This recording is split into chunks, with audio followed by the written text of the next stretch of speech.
എല്ലാവർക്കും വിനീതമായ എൻ്റെ നമസ്കാരം. ഞാനിവിടെ പറയാൻ പോകുന്നത് അഹിംസയുടെ ആൾരൂപമായ ഗാന്ധി എന്ന വിഷയത്തെ കുറിച്ചാണ്.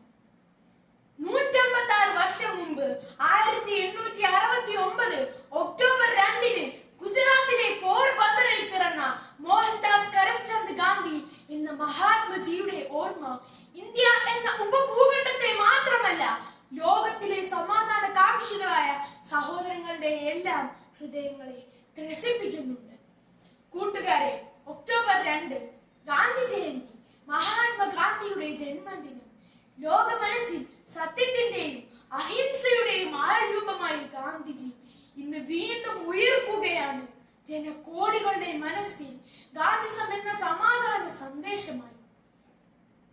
കാലം കാണാൻ കൊതിച്ചുറങ്ങിയ ഒരു സുന്ദര സ്വപ്നമായിരുന്നു ഗാന്ധി. രാജഭരണം ആഭരണമണിയിച്ച ഇന്ത്യയുടെ ചരിത്രത്തിൽ നാട്ടുരാജ്യങ്ങളുടെ കലഹങ്ങൾക്കിടയിലൂടെ വ്യവസായ കണ്ണുമായി നുഴഞ്ഞു കയറിയ വിദേശ ശക്തികളെ അഹിംസയുടെ മാർഗത്തിലൂടെ ഇന്ത്യൻ മണ്ണിൽ നിന്നും തുരത്താൻ പിറവിയെടുത്ത പ്രവാചക ജന്മമാണ് ഗാന്ധി. നിങ്ങളെ ഞാൻ അക്രമം പഠിപ്പിക്കുകയില്ല, കാരണം അതിൽ ഞാൻ വിശ്വസിക്കുന്നില്ല. എന്നാൽ ജീവൻ പോയാലും ആരുടെ മുമ്പിലും തലകുനിക്കാതിരിക്കുന്നത് എങ്ങനെ എന്ന് നിങ്ങളെ പഠിപ്പിക്കാൻ എനിക്ക് സാധിക്കും എന്ന് പ്രഖ്യാപിച്ചുകൊണ്ടാണ് ഉദാത്തമായ മാനുഷിക മൂല്യങ്ങളുടെ ചലിക്കുന്ന മന്ദിരമായി ഗാന്ധി ഇന്ത്യൻ നാഷണൽ കോൺഗ്രസിന്റെ മുൻനിര നായകനായി സ്വാതന്ത്ര്യ സമരത്തിന്റെ മുന്നണി പോരാളിയായത്. ഹിന്ദുസവും ജൈനിസവും ക്രിസ്തീയതയും ഏറെ സ്വാധീനം ചെലുത്തിയ ഗാന്ധി മനസ്സിൽ ഭഗവത്ഗീതയും വിശുദ്ധ ബൈബിളിലെ അഷ്ടവാക്യങ്ങളും ദേവസ്വരമായി. ഒരാൾ ചിന്തിക്കുന്നതും പറയുന്നതും ചെയ്യുന്നതും ഒന്നാകുമ്പോഴാണ് യഥാർത്ഥ സന്തോഷം അയാൾ അറിയുന്നത് എന്ന് അദ്ദേഹം തിരിച്ചറിഞ്ഞു. മറ്റുള്ളവർക്ക് സേവനം ചെയ്ത് സ്വയം നഷ്ടപ്പെടുമ്പോഴാണ് നിങ്ങൾ നിങ്ങളെ തിരിച്ചറിയുന്നത് എന്ന ഗാന്ധി സൂക്തം അദ്ദേഹത്തിന്റെ ഹൃദയത്തിൽ നിന്ന് ഊർന്നു വീണതാണ്.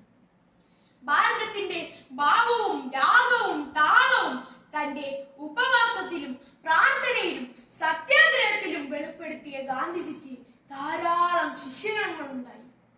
ആചാര്യ വിനോദ ഭാവെ, സർദാർ വല്ലഭായ് പട്ടേൽ, മീരാ ബഹൻ, CF ആൻഡ്രൂസ്, നൽഹരി പരീഖ്, രവിശങ്കർ വ്യാസ്, ഖാൻ അബ്ദുൽ ഗാഫർ ഖാൻ തുടങ്ങിയ പ്രമുഖർ ഗാന്ധിസത്തിന്റെ അധ്യാപകരായപ്പോൾ ഗാന്ധിജി കാലം രുചിച്ചറിഞ്ഞ ഇന്ത്യയുടെ ഉപ്പുരസമായി. ഗാന്ധി ജയന്തി നമുക്ക് സേവന ദിനമാണ്. മുമ്പ് ഇത് സേവന വാരമായിരുന്നു. ക്ലാസ്സിലെയും മുറ്റത്തെയും കടലാസ് നീക്കിയും പുല്ല് പറിച്ചും കല്ല് പെറുക്കിയും മാത്രം നമ്മൾ ഈ ദിനം ആചരിക്കരുത്.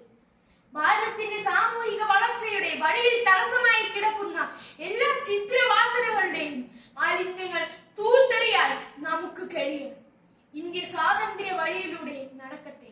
അതിനായി നമ്മുടെ ക്ലാസും സ്കൂളും പരിസരവും നമുക്ക് ലഹരി വിമുക്തമാക്കാം. നമ്മിലെ ദുശീലങ്ങളുടെയും ദുഷിച്ച മൂല്യങ്ങൾ